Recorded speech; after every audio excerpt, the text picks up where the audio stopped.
After all of that, we add the comma here. Plath evokes a contemplation. Well, we now would have to change that because we've said contemplates there, but we would just use some kind of synonym there. She evokes a contemplation of her femininity, where her mental stability and aging transcendence, I don't know why there's a comma here, prompts, and I'd probably say whereby, right? She evokes a contemplation of her femininity, no need for a comma there, whereby her mental stability and aging transcendence prompts her to desert her innocence and invite ideas. Now, if this is genuinely moving forward, the end there is okay, by the way, just to clarify when you wouldn't want the end.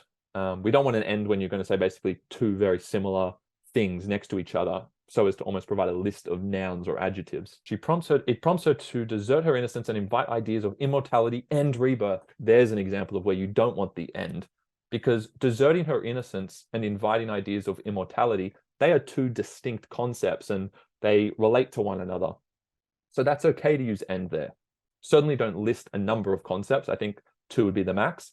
But you can see here, immortality and rebirth, just cut one of those, right? Again, it's diluting, it's taking away from the meaning of each word there, rebirth, immortality. It's confusing to me. Which one are you talking about? Because they're slightly different. It invites ideas of immortality and invite ideas of immortality. Like what ideas as well? It's very vague.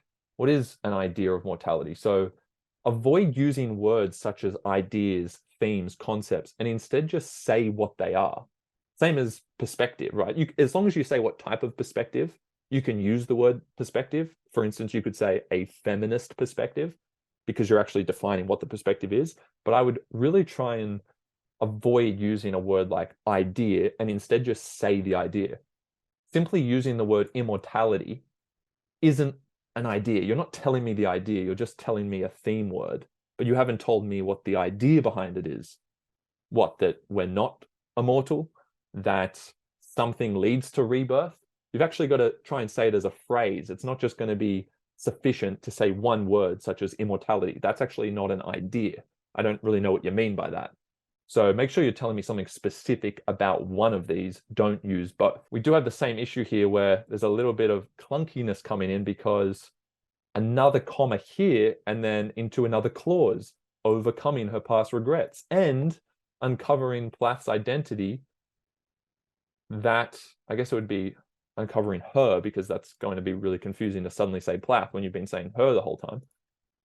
Uncovering her identity that eventually provokes the feminist assault on Hughes. There's just so much in that. So try and figure out what is the one key thing there, and we want to reduce this sentence by one clause, okay? So you might want to use some of this up here. You might want to get rid of mental stability and aging transcendence, because there is the end problem there as well, now that I look back at it. See how common that is? So really try and work on the double up problem and just consolidate that, because you're trying to say too much within one sentence.